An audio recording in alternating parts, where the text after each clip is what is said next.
ಶ್ರೀ ಗುರುಭ್ಯೋ ನಮಃ. ಹರಿ ಓಂ. ವಿಜ್ಞಾನರೋಚಿ ಪರಿಪೂರಿತಾಂತರ್ವಾಕ್ಯಾಂಡಕೋಶಂ ಹರಿತೋಪಲಾಭಂ ತರ್ಕಾಭಯೇತಂ ವಿಧಿ ಸರ್ವಪೂರ್ವಗೀರ್ವಾಣ ವಿಜ್ಞಾನದಮಾನತೋಸ್ಮಿ. ಪ್ರಥಮೋ ಹನುಮಾನ್ ನಾಮ ದ್ವಿತೀಯೋ ಭೀಮ ಏವ ಚ. ಪೂರ್ಣಪ್ರಜ್ಞಸ್ತೃತೀಯಸ್ತು ಭಗವತ್ಕಾರ್ಯಸಾಧಕಃ. ಬುದ್ಧಿರ್ಬಲಂ ಯಶೋಧೈರ್ಯಂ ನಿರ್ಭಯತ್ವಂ ಅರೋಗತಾ. ಅಜಾಡ್ಯಂ ವಾಕ್ಪಟುತ್ವಂ ಚ ಹನುಮತ್ ಸ್ಮರಣಾದ್ ಭವೇತ್. ಪೃಥ್ವೀಮಂಡಲಮಧ್ಯಸ್ಥಾಃ ಪೂರ್ಣಬೋಧಮತಾನುಗಾಃ ವೈಷ್ಣವಾ ವಿಷ್ಣುಹೃದಯಾಃ ತನ್ನಮಸ್ಯೆ ಗುರುನ್ ಮಮ. ಜನ್ಮಾದ್ಯಸ್ಯ ಯತೋನ್ಮಯಾದಿತರತಶ್ಚಾರ್ಥೇಷ್ವಭಿಜ್ಞಸ್ವರಾಟ್ ತೇನೇ ಬ್ರಹ್ಮಹೃದಾಯ ಆದಿಕವಯೇ ಮುಹ್ಯಂತಿ ಯಂ ಸೂರಯಃ. ತೇಜೋ ವಾರಿಮೃದಾಂ ಯಥಾ ವಿನಿಮಯೋ ಯತ್ರ ತ್ರಿಸರ್ಗೋ ಮೃಷಾ. ಧಾಮ್ನಾ ಸ್ವೇನ ಸದಾ ನಿರಸ್ತಕುಹಕಂ ಸತ್ಯಂ ಪರಂ ಧೀಮಹಿ. ಸೃಷ್ಟಿಸ್ಥಿತ್ಯಪ್ಯೇಹ ನಿಯತಿದೃಶಿತಮೋ ಬಂಧಮೋಕ್ಷಾಶ್ಚ ಯಸ್ಮಾದಸ್ಯ ಶ್ರೀ ಬ್ರಹ್ಮರುದ್ರ ಪ್ರಭೃತಿ ಸುರನರದ್ವೀಷ ಶತ್ರುತ್ಮಕಸ್ಯ ವಿಷ್ಣೋರ್ವ್ಯಸ್ತಾಃ ಸಮಸ್ತಾಃ ಸಕಲಗುಣನಿಧಿಃ ಸರ್ವದೋಷವ್ಯಪೇತಃ. ಪೂರ್ಣಾನಂದೋ ವ್ಯಯೋ ಯೋ ಗುರುರಪಿ ಪರಮಃ ಚಿಂತಯೇತಂ ಮಹಾಂತಂ. ಯಂ ಪ್ರವ್ರಜन्तಮನುಪೇತಮಪೇತಕೃತ್ಯಂ ದ್ವೈಪಾಯನೋ ವಿರಹಕಾತರ ಆಜುಹಾವ.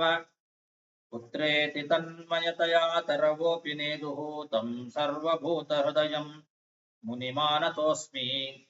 ಶ್ರೀ ಗುರುಭ್ಯೋ ನಮಃ. ಹರಿ ಓಂ. ಶ್ರೀಮದ್ಭಾಗವತದ ದಶಮಸ್ಕಂಧದ 42ನೇ ಅಧ್ಯಾಯದಲ್ಲಿ ಇವತ್ತು 11ನೇ ಶ್ಲೋಕ. ವಲ್ಗತಃ ಶತ್ರುಮಭಿತಃ ಕೃಷ್ಣಸ್ಯ ವದನಾಂಬುಜಂ ವೀಕ್ಷತಾಂ ಶ್ರಮವಾರ್ಯುಕ್ತಂ ಪದ್ಮಕೋಶಮಿವಾಂಬುಭಿಃ.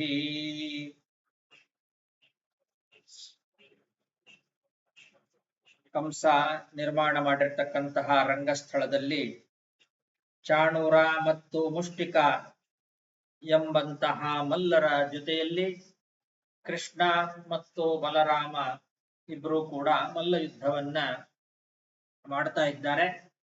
ಆ ಸಮಯದಲ್ಲಿ ಪ್ರೇಕ್ಷಕರಾಗಿ ಕೂತಂತಹ ಆ ಮಧುರಾಪಟ್ಟಣದ ಜನಗಳು ಮಾತಾಡ್ಕೊಳ್ತಾ ಇದ್ದಾರೆ, ಇದು ಅನ್ಯಾಯ.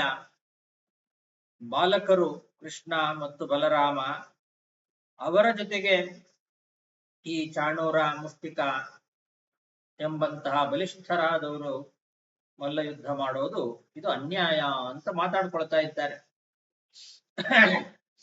ಮಾತಾಡ್ಕೊಳ್ತಾ ನೋಡು, ಆ ಕೃಷ್ಣನ ಮುಖ ಕಮಲವನ್ನು ನೋಡು ಅಂತ ಪರಸ್ಪರವಾಗಿ ಸ್ತ್ರೀಯರೆಲ್ಲ ಮಾತಾಡ್ಕೊಳ್ತಾ ಇದ್ದಾರೆ. ಶತ್ರುವಿನ ಸುತ್ತಲೂ ಕೂಡ ತಿರುಗುತ್ತಾ ಇರ್ತಕ್ಕಂತಹ ಆ ಕೃಷ್ಣನ ಮುಖ ಕಮಲ ಎಷ್ಟು ಚೆನ್ನಾಗಿದೆ. ಕಮಲದ ಮೊಗ್ಗಿನ ಮೇಲೆ ನೀರ ಹನಿಗಳು ಹೇಗೆ ಕಾಣಿಸ್ಕೊಳ್ತಾವೋ ಹಾಗೆ ಆ ಕೃಷ್ಣನ ಮುಖ ಕಮಲದ ಮೇಲೆ ಬೆವರಿನ ಹನಿಗಳು ವ್ಯಾಪಿಸಿಕೊಂಡಿದ್ದಾವೆ. ಕೃಷ್ಣನ ಮುಖ ಅಂತನ್ನೋದು ಕಮಲದಂತೆ ಸುಂದರವಾಗಿರ್ತಕ್ಕಂತಹ ಮುಖ. ಆ ಕಮಲದ ಮೊಗ್ಗಿನ ಮೇಲೆ ನೀರಿನ ಹನಿಗಳು ಕೂತಾಗ ಎಷ್ಟು ಸುಂದರವಾಗಿ ಅದು ಕಾಣಿಸ್ತದೋ ಹಾಗೆ ಈ ಕೃಷ್ಣನ ಮುಖದ ಮೇಲೆ ಇರುವಂತಹ ಬೆವರ ಹನಿಗಳು ಕಾಣಿಸ್ತಾ ಇದ್ದಾವೆ. ನೋಡು ಅಂತ ಒಬ್ಬ ಸ್ತ್ರೀ ಮತ್ತೊಬ್ಬ ಸ್ತ್ರೀಗೆ ಹೇಳ್ತಾ ಇದ್ದಾಳೆ. ವಲ್ಗತಃ ಶತ್ರುಮಭಿತಃ ಕೃಷ್ಣಸ್ಯ ವದನಾಂಬುಜಂ ವೀಕ್ಷತಾಂ ಶ್ರಮವಾರ್ಯುಕ್ತಂ ಪದ್ಮಕೋಶಮಿವಾಂಬುಭಿಃ ಕಿಂ ನ ಪಶ್ಯತ ರಾಮಸ್ಯ ಮುಖಮಾತಾಮ್ರಲೋಚನಂ ಮುಷ್ಟಿಕಂ ಪ್ರತಿ ಸಾಮರ್ಷಹಾಸ ಸಂರಂಭಶೋಭನಂ. ಇನ್ನೊಬ್ಳು ಹೇಳ್ತಾಳೆ, ಬಲರಾಮನ ಮುಖವನ್ನ ನೋಡ್ತಾ ಇಲ್ಲೇ ನೀನು? ಮುಖ ತಾಮ್ರಲೋಚನ, ಆತಾಮ್ರಲೋಚನ, ನಸು ಕೆಂಪು ಕಣ್ಣಿನ ಆ ಮುಖ ಬಲರಾಮಂದು. ಕಿಮ್ನ ಪಶ್ಯತ, ಅದನ್ನೇ ನೋಡಿಲ್ಲೇ ನೀನು? ನೀವು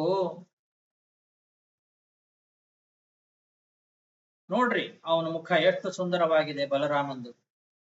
ಮುಷ್ಟಿಕನ ಮೇಲೆ ಅವನು ಕೋಪದಿಂದ, ಅಟ್ಟಹಾಸ, ಆವೇಶದಿಂದ ಆಕ್ರಮಣ ಮಾಡ್ತಾ ಇದ್ರೆ ಆ ಮುಖ ಎಷ್ಟು ಸುಂದರವಾಗಿ ಕಾಣಿಸ್ತದೆ ನೋಡಿ ಅಂತ ಬಲರಾಮನನ್ನ ತೋರಿಸಿ ಹೇಳ್ತಾ ಇದ್ದಾಳೆ. ಕಿಂ ನ ಪಶ್ಯತ ರಾಮಸ್ಯ ಮುಖಂ ಆತಾಮ್ರಲೋಚನಂ ಮುಷ್ಟಿಕಂ ಪ್ರತಿ ಸಾಮರ್ಷ ಹಾಸ ಸಂರಂಭಶೋಭನಂ.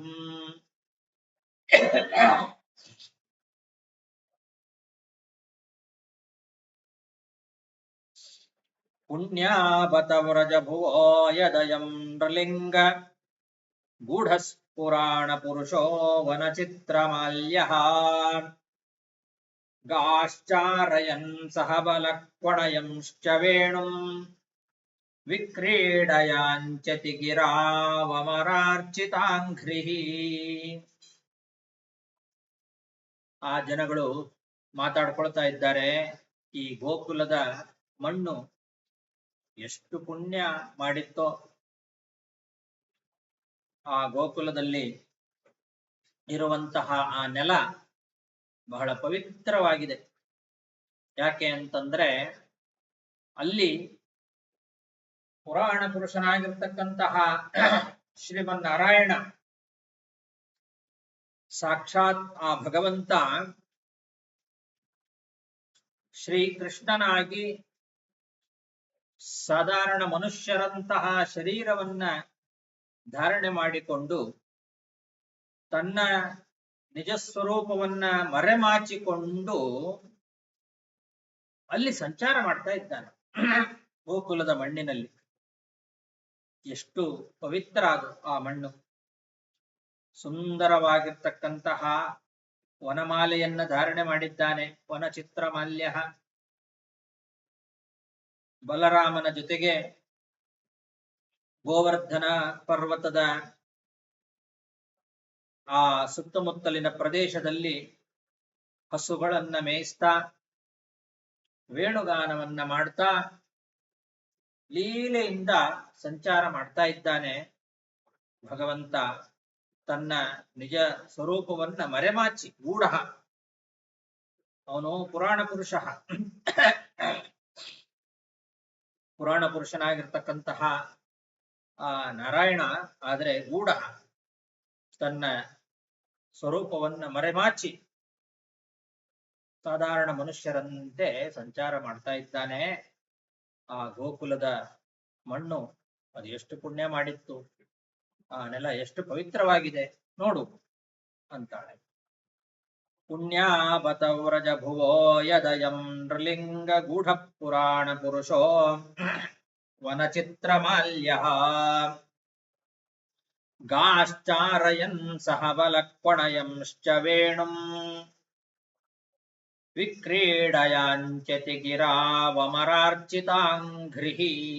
ಅಮರಾರ್ಚಿತಾಂಘ್ರಿಃ ಅಂದ್ರೆ ಎಲ್ಲ ದೇವತೆಗಳಿಂದ ಪೂಜೆಯನ್ನ ಗೊಳ್ಳುವಂತಹ ಪಾದ, ಅದು ಭಗವಂತನ ಪಾದ.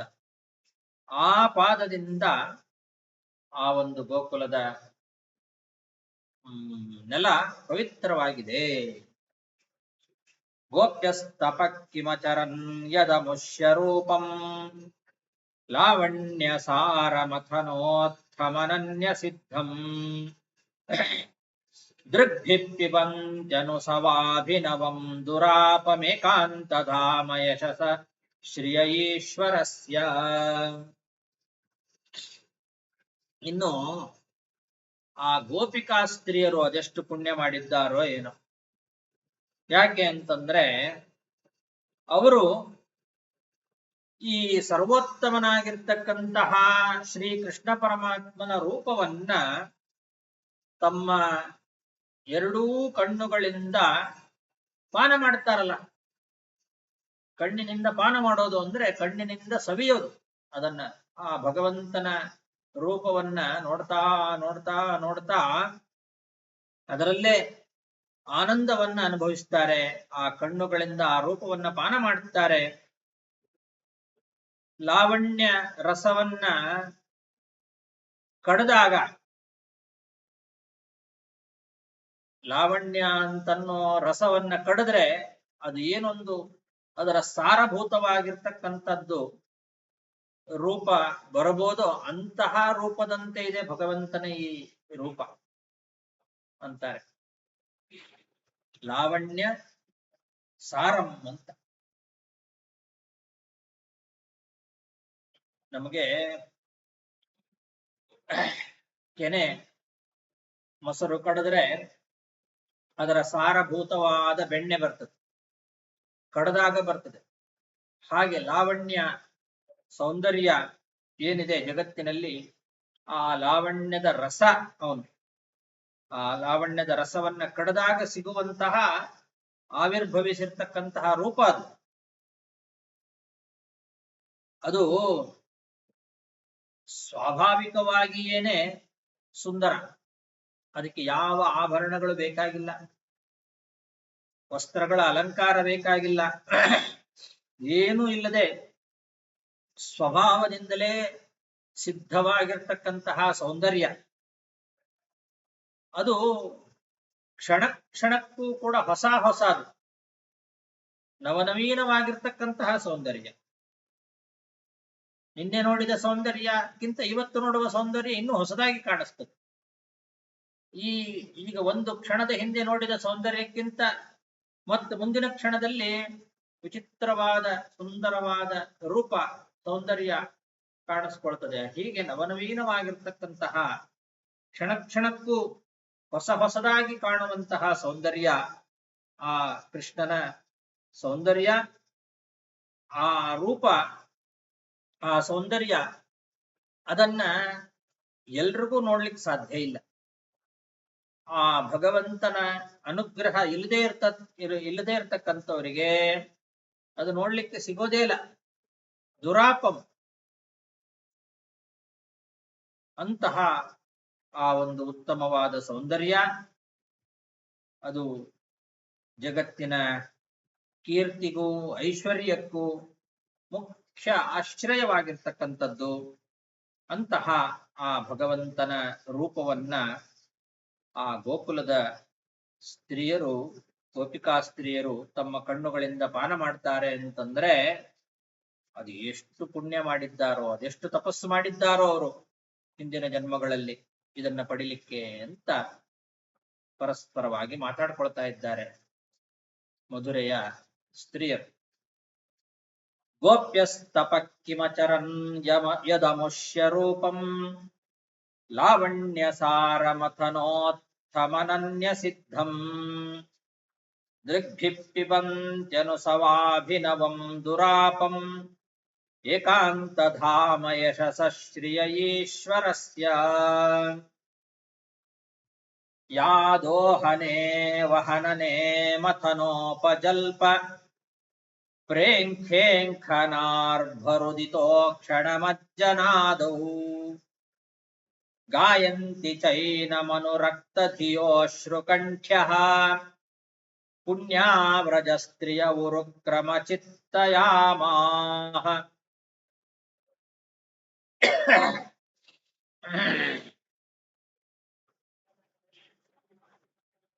ಆ ಗೋಪಿಕಾ ಸ್ತ್ರೀಯರು ಈ ಶ್ರೀ ಕೃಷ್ಣ ಪರಮಾತ್ಮನ ಲೀಲೆಗಳನ್ನ ತಾವು ತಮ್ಮ ಗದ್ಗದವಾದ ಕಂಠದಿಂದ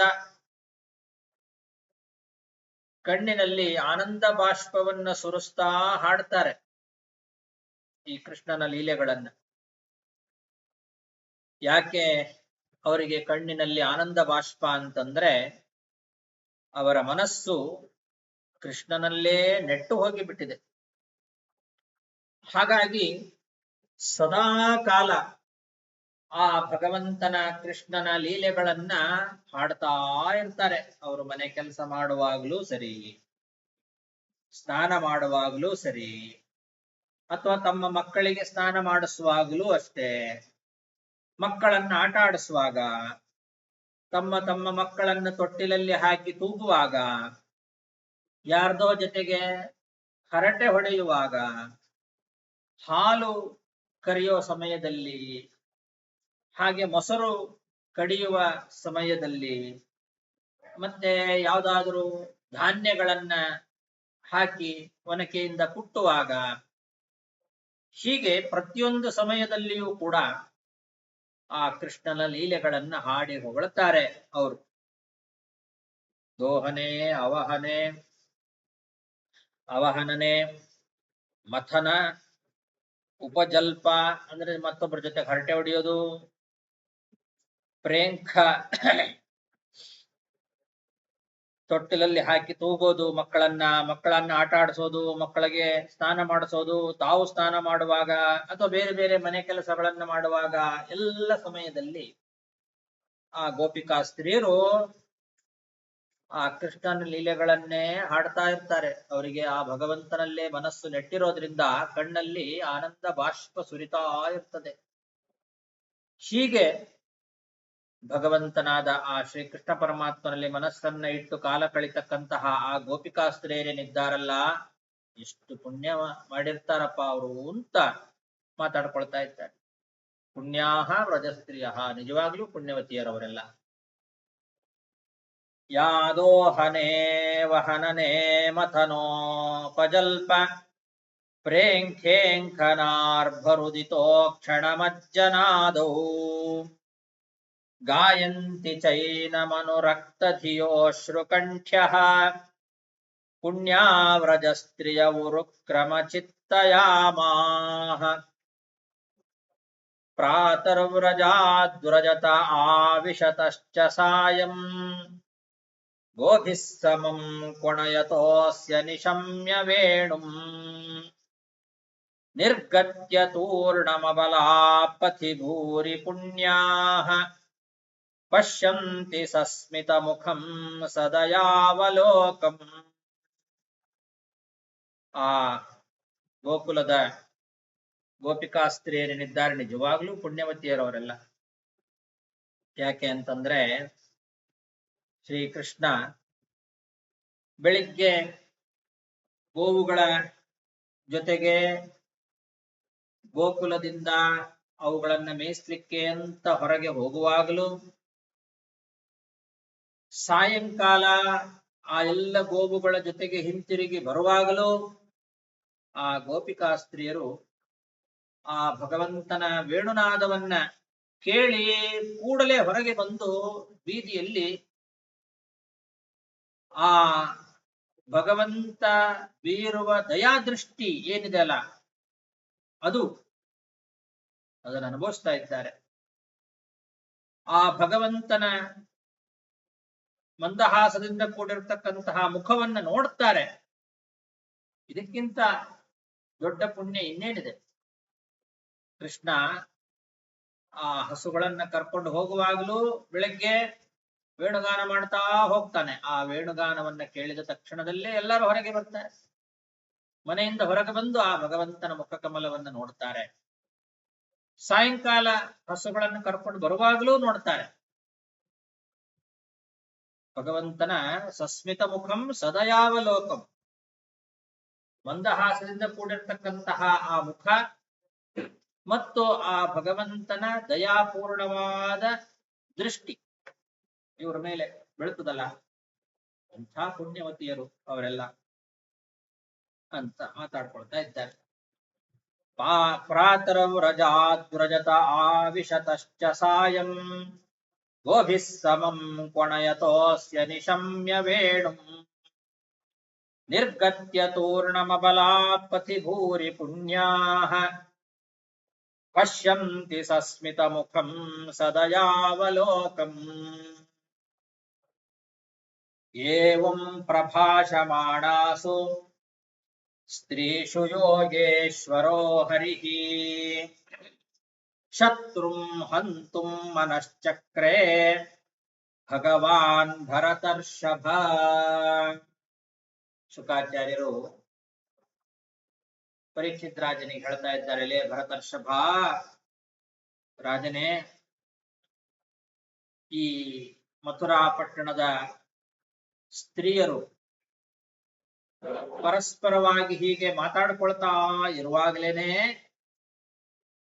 ಯೋಗೇಶ್ವರನಾಗಿರ್ತಕ್ಕಂತಹ ಭಗವಂತ ಶ್ರೀಕೃಷ್ಣ ಚಾಣೂರನನ್ನ ಸಂಹಾರ ಮಾಡಬೇಕು ಅಂತ ಸಂಕಲ್ಪ ಮಾಡಿದ. ಏವಂ ಪ್ರಭಾಷಮಾಣಾಸು ಸ್ತ್ರೀಷು ಯೋಗೇಶ್ವರೋ ಹರಿಃ ಶತ್ರುಂ ಹಂತುಂ ಮನಶ್ಚಕ್ರೆ ಭಗವಾನ್ ಭರತರ್ಷಭ ತೈಸ್ತೈರ್ನಿಯುದ್ಧ ವಿಧಿಭಿಃ ವಿವಿಧೈರಚ್ಯುತೇತರೌ ಯುಯುಧಾತೆ ತಥಾನ್ಯೋನ್ಯಂ ತಥೈವ ಬಲಮುಷ್ಟಿಕೌ. ಕೃಷ್ಣ ಮತ್ತು ಚಾಣೂರ, ಈ ಕಡೆಗೆ ಬಲರಾಮ ಮತ್ತೆ ಮುಷ್ಟಿಕ, ಇವರಿಬ್ರು ಕೂಡ ನಾನಾ ವಿಧವಾಗಿರ್ತಕ್ಕಂತಹ ಆ ಮಲ್ಲಯುದ್ಧದ ಏನೊಂದು ಭಂಗಿಗಳಿದ್ದಾವೆ, ವರಸೆಗಳು, ಆ ಅನೇಕ ವಿಧವಾದ ವರಸೆಗಳಿಂದ ಪರಸ್ಪರವಾಗಿ ಹೊಡೆದಾಡಿಕೊಂಡಿದ್ದಾರೆ. ತೈಸ್ತೈರ್ನಿಯುದ್ಧ ವಿಧಿಭಿರ್ವಿವಿಧೈರಚ್ಯುತೇತರೌ ಯುಯುಧಾತೆ ತಥಾನ್ಯೋನ್ಯಂ ತಥೈವ ಬಲಮುಷ್ಟಿಕೌ ಭಗವದ್ಗಾತ್ರ ನಿಷ್ಪಾತೈಃ ವ್ರಜನಿಷ್ಪೇಷ ನಿಷ್ಠುರೈಃ ಚಾಣೂರೋ ಭಜ್ಯಮಾನಾಂಗೋ ಮುಹುರ್ಗ್ಲಾನಿಮವಾಪಃ.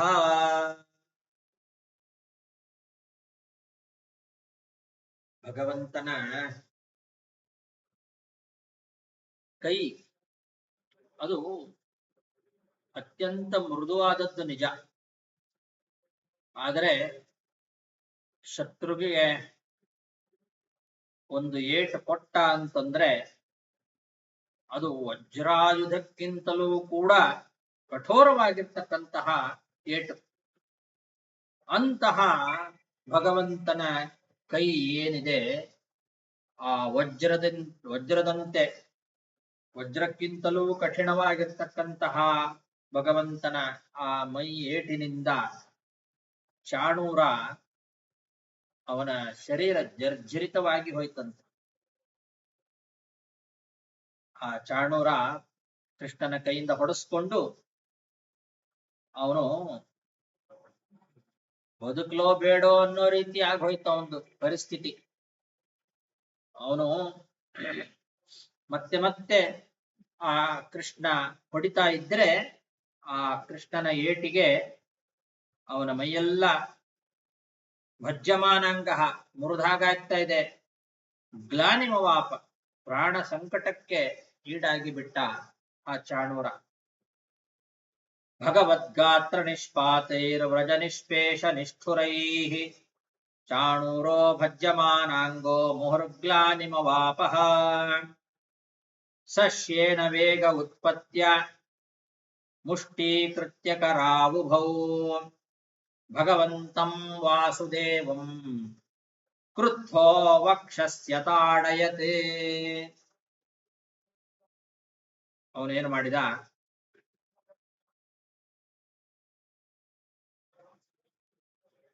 ಕೃಷ್ಣನಿಂದ ಹೊಡೆಸ್ಕೊಂಡು ಅವನಿಗೆ ಸುಸ್ತಾಗಿ ಬಿಟ್ಟಿತ್ತು, ಸಿಟ್ಟು ಬಂದಿದೆ. ಸಿಟ್ಟಿನಿಂದ ಆ ಚಾಣೂರ ತನ್ನ ಎರಡೂ ಕೈಗಳನ್ನ ಮುಷ್ಟಿ ಮಾಡಿ ವೇಗವಾಗಿ ಭಗವಂತನ ಮೇಲೆ ಹಾರಿ ಬಂದು ಕೃಷ್ಣನ ಎದೆಗೆ ಗುದ್ದಿದ್ದಂತೆ. ಎರಡೂ ಕೈಯನ್ನ ಮುಷ್ಟಿ ಮಾಡಿ ಜೋರಾಗಿ ಬಂದು ವಾಸುದೇವಂ ವಕ್ಷಸಿ ಅತಾಡಯತೆ, ವಾಸುದೇವನ ಎದೆಗೆನೆ ಹೊಡೆದ. ಸಶೇನ ವೇಗ ಉತ್ಪತ್ಯ ಮುಷ್ಟೀಕೃತ್ಯ ಕರಾವುಭೌ ಭಗವಂತಂ ವಾಸುದೇವಂ ಕ್ರುದ್ಧೋ ವಕ್ಷಸ್ಯ ತಾಡಯತೆ. ನಾಚಲತ್ ತತ್ಪ್ರಹಾರೇಣ ಸ್ರಜಾ ಹತ ಇವ ದ್ವಿಪಃ ಬಾಹ್ವೋರ್ನಿಗೃಹ್ಯ ಚಾಣೂರಂ ಬಹುಶೋ ಭ್ರಾಮಯನ್ ಹರಿಃ ಭೂಪೃಷ್ಠೇ ಪೋಥಯಾಮಾಸ ತರಸಾ ಕ್ಷೀಣ ಜೀವಿತಂ ವಿಸ್ರಸ್ತಾ ಕಲ್ಪಕೆ ಶಸ್ತ್ರ ಸ್ರಗೀಂದ್ರ ಧ್ವಜ ಇವಾಪತತೆ.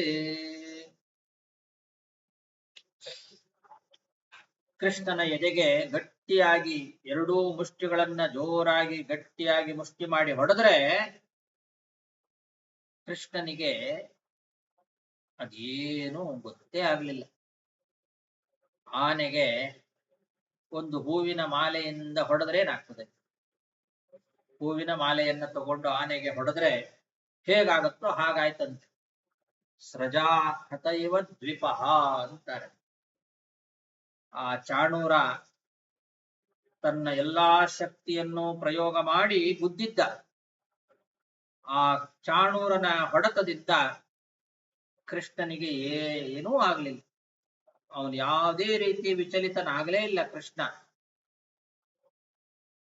ಅವನ ಎರಡೂ ಕೈಗಳನ್ನ ಚೆನ್ನಾಗಿ ಹಿಡ್ಕೊಂಡು ಮರ್ದನ ಮಾಡಿದ್ದಂತೆ. ಕೃಷ್ಣ ಅವನೇನು ಯಾವ ಮುಷ್ಟಿಯಿಂದ ಹೊಡಿಬೇಕು ಅಂತ ಮುಷ್ಟಿ ಕಟ್ಟಿ ಇಟ್ಕೊಂಡಿದ್ನೋ ಆ ಎರಡೂ ಕೈಗಳನ್ನ ಕೃಷ್ಣ ಹಿಡಿದು ಮರ್ದನ ಮಾಡಿದ್ದಾನೆ. ಭ್ರಾಮಯನ್, ಆಮೇಲೆ ಅವನ ಎರಡು ಕಾಲುಗಳಿಂದ ಅವನನ್ನ ಎತ್ತಿ ಗಿರಗಿರ ಗಿರಗಿರ ಅಂತ ತಿರುಗಿಸಿ ಅವನನ್ನು ನೆಲಕ್ಕೆ ಅಪ್ಪಳಿಸಿ ಬಿಟ್ಟ. ಭೂಪೃಷ್ಠೆ ಪೋಥಯಾಮಾಸ. ಭ್ರಾಮಯನ್ ಕಾಲನ್ನ ಹಿಡ್ಕೊಂಡು ತಿರುಗಿಸಿ ಭೂಮಿಗೆ ಅಪ್ಪಳಿಸಿ ಬಿಟ್ಟಿದ್ದಾನೆ. ಕೂಡಲೇ ಆ ಚಾಣೂರ ತಲೆ ಒಡೆದು ಅಲ್ಲೇ ಸತ್ತು ಹೋಗಿಬಿಟ್ಟ. ಆ ಚಾಣೂರ ಹಾಕೊಂಡಿರ್ತಕ್ಕಂತಹ ಆಭರಣಗಳು, ಮಾಲೆಗಳು, ತಲೆ ಕೂದಲು ಎಲ್ಲ ಅಸ್ತವ್ಯಸ್ತ ಆಗಿಬಿಟ್ಟಿದೆ.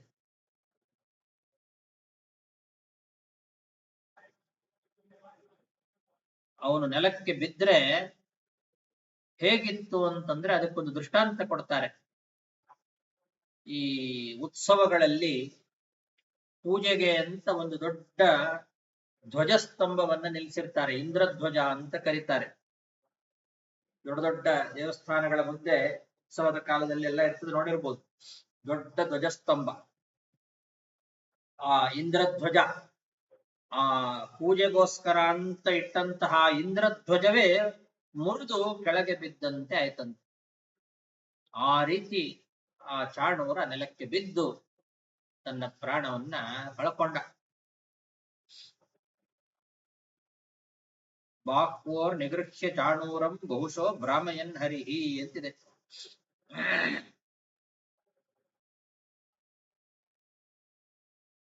ಬಾಹ್ವೋರ್ ನಿಗೃಹ್ಯ ಅಂತಂದು ಕೂಡ್ಲೇನೆ ಮೇಲ್ನೋಟಕ್ಕೆ ನಮಗೇನ್ ಅರ್ಥ ಬರ್ತದೆ? ಬಾಹ್ವೋಹೋ, ಬಾಹುಗಳು ಅಂತಂದ್ರೆ ಕೃಷ್ಣ ಅವನ ಬಾಹುಗಳನ್ನ ಹಿಡಿದು ತಿರುಗಿಸಿದ ಅಂತ ಬರ್ತದೆ ಅರ್ಥ. ಬಾಹ್ವೋರ್ ನಿಗೃಹ್ಯ ಚಾಣೂರಂ ಬಹುಶೋ ಭ್ರಾಮಯನ್ ಅಂತ. ಬಾಹುಗಳನ್ನ ಹಿಡ್ಕೊಂಡು ಚಾಣೂರನನ್ನ ಬಹಳಷ್ಟು ಸಲ ತಿರುಗಿಸಿದ ಅಂತ ಅನ್ನೋ ಅರ್ಥ ಸರಿಯಾಗೋದಿಲ್ಲ. ಆ ಮಾತಿಗೆ ಆ ಅರ್ಥ ಅಲ್ಲ. ಯಾಕೆಂದ್ರೆ ಮುಂದೇನಿದೆ? ಭುವಿ ನಿಷ್ಪಿಪೇಶ ಅಂತ ಇದೆ. ಭೂಮಿಗೆ ಅವನನ್ನ ಅಪ್ಪಳಿಸಿದ ಅಂತ.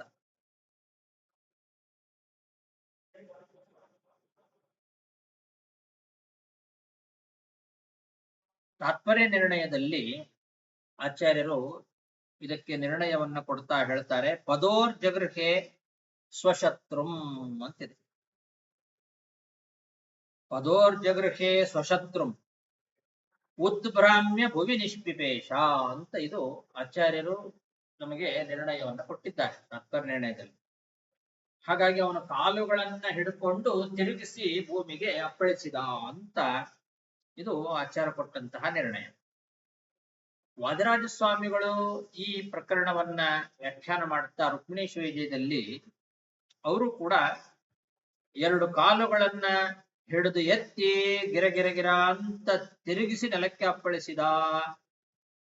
ಆವಾಗ ಅವನ ತಲೆ ಈ ತೆಂಗಿನಕಾಯಿ ಹೊಡಿತಾರಲ್ಲ, ತೆಂಗಿನಕಾಯನ್ನ ಭೂಮಿಗೆ ಒಡೆದಾಗ ಅದು ಹೇಗೆ ಎರಡು ಪಾಳಾಗ್ತದೋ ಹಾಗೆ ಎರಡಾಗಿ ಒಡೆದು ಹೋಯಿತು ಅಂತ ಇದು ವಾದಿರಾಜರು ವರ್ಣನೆ ಮಾಡಿದ್ದಾರೆ. ಇದು ಹೇಗಿತ್ತು ಅಂತನ್ಲಿಕ್ಕೆ ವಾದಿರಾಜರು ಬಹಳ ಸುಂದರವಾಗಿ ಕಾವ್ಯಮಯವಾಗಿ ವರ್ಣನೆ ಮಾಡ್ತಾ, ಇನ್ನು ಮುಂದೆ ಕಂಸ ಸಾಯ್ಲಿಕ್ಕಿದ್ದಾನೆ. ಕಂಸನ ಪರಲೋಕ ಪ್ರಯಾಣ, ಪರಲೋಕಕ್ಕೆ ಅವನು ಪ್ರಯಾಣ ಮಾಡಬೇಕಾಗಿದೆ, ಹೊರಡ್ತಾ ಇದ್ದಾನೆ. ಪರಲೋಕಕ್ಕೆ ಪ್ರಯಾಣ ಮಾಡುವ ಸಮಯದಲ್ಲಿ ಆ ಪರಲೋಕ ಪ್ರಯಾಣಕ್ಕೆ ವಿಘ್ನ ಬರಬಾರದು ಅಂತ ವಿಘ್ನವನ್ನ ಕಳಿಲಿಕ್ಕೆ ಅವನ ಮುಂದೆ ಒಂದು ಇಡಿಗಾಯಿ ಸುತ್ತಿ ಒಡೆದ ಹಾಗಾಯ್ತು ಅಂತ ವಾದರಾಜರು ವರ್ಣನೆ ಮಾಡ್ತಾರೆ.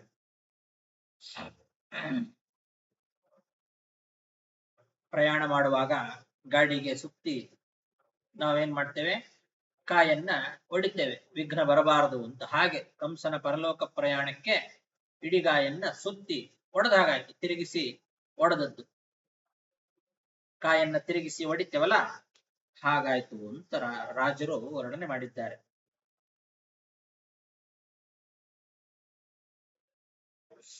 ಮತ್ತೆ ಇನ್ನೊಂದು ಮಾತು ಹೇಳ್ತಾರೆ ರಾಜರು. ಈ ಕಂಸ ಹಿಂದೆ ದೇವಕಿಯ 6 ಜನ ಮಕ್ಕಳನ್ನ ಸಂಹಾರ ಮಾಡಿದ್ದಲ್ಲ.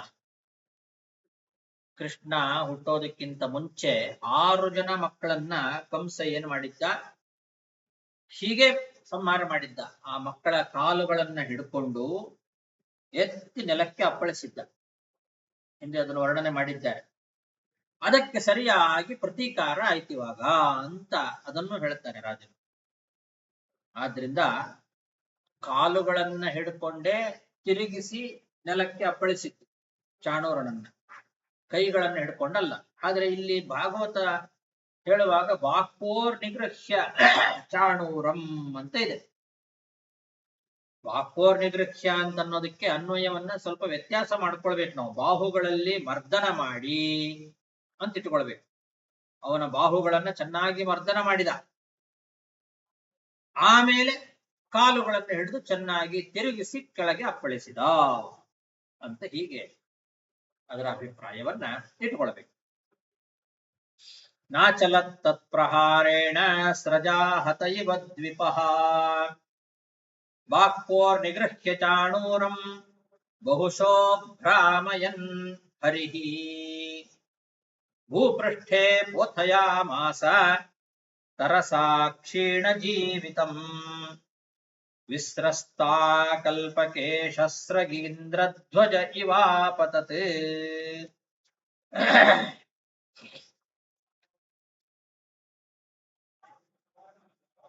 ಆಯ್ತಾ? ಅಲ್ಲಿಗೆ ದಶಮಸ್ಕಂದದ 42ನೇ ಅಧ್ಯಾಯದಲ್ಲಿ 22 ಶ್ಲೋಕಗಳಾಯ್ತು. ಮುಷ್ಟಿಕನ ಸಂಹಾರವನ್ನ ನಾಳೆ ದಿವಸ ನೋಡೋಣ. ಚಾಣೂರನ ಸಂಹಾರ ಅಲ್ಲಿಗೆ ಆಯ್ತು. ಶ್ರೀಕೃಷ್ಣಾರ್ಪಣಮಸ್ತು.